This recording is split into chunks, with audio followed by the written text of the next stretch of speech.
Hey everybody, this is Chris Holcomb with another video. This one's gonna be quick. This is for a general PSA announcement. Losing my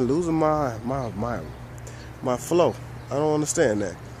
However, this video is pretty much to let people know when you're dealing with contractors, especially in Detroit, and if you're dealing with them outside of Detroit, there's one crucial thing you should have: a contract.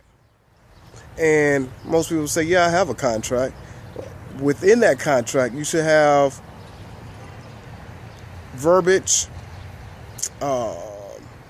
pretty much contingencies for yourself. You got to protect yourself. The reason why I say that is because one of the biggest things that's definitely happened to people is people are getting liens on their properties by contractors.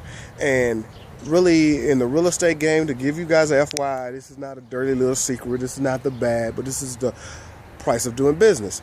Contractors could put liens on it. You can have an ironclad contract, and they still could put a lien on your property, which you can't get that removed unless you negotiate with the contractor or the attorney that's representing him, or you move on to the next stage of paying the individual.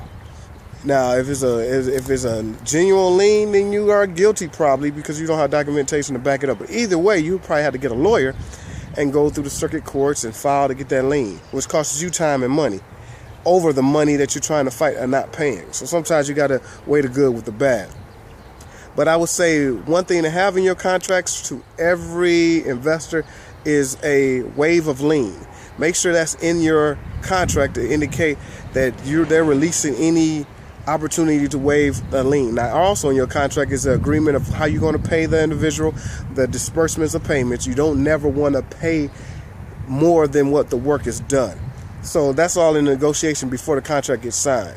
I would say, hey, to be honest, you have to be very thorough with that. There's other aspects and contingencies you need to have in your contract also, but your contract has to be, I would say, locked down and barrel very tight. However, like I say, with all that being said and done, the lien can happen. So it's all about building relationships with that.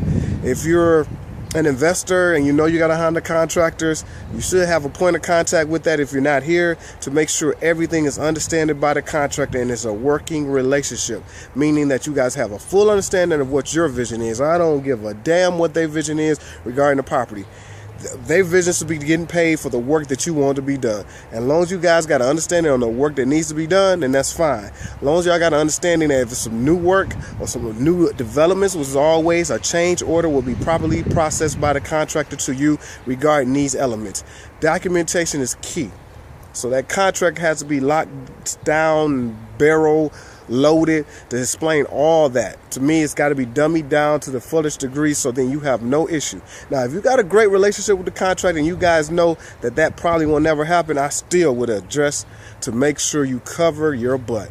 So that's just a FYI, a PSA, because dealing with contractors getting work done on a property is a very intensive, very valuable point of your business, because if it's not done in the timely manner, especially if you're doing a flip, that will cost you money. If it's not done to the level you need, and then you need to get it redone, that's time also that'll cost you money.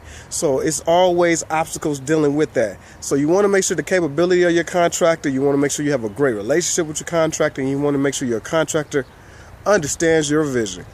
And make sure you have that contract down to the very last dot the way you want it, to make sure you are ironclad in your situation.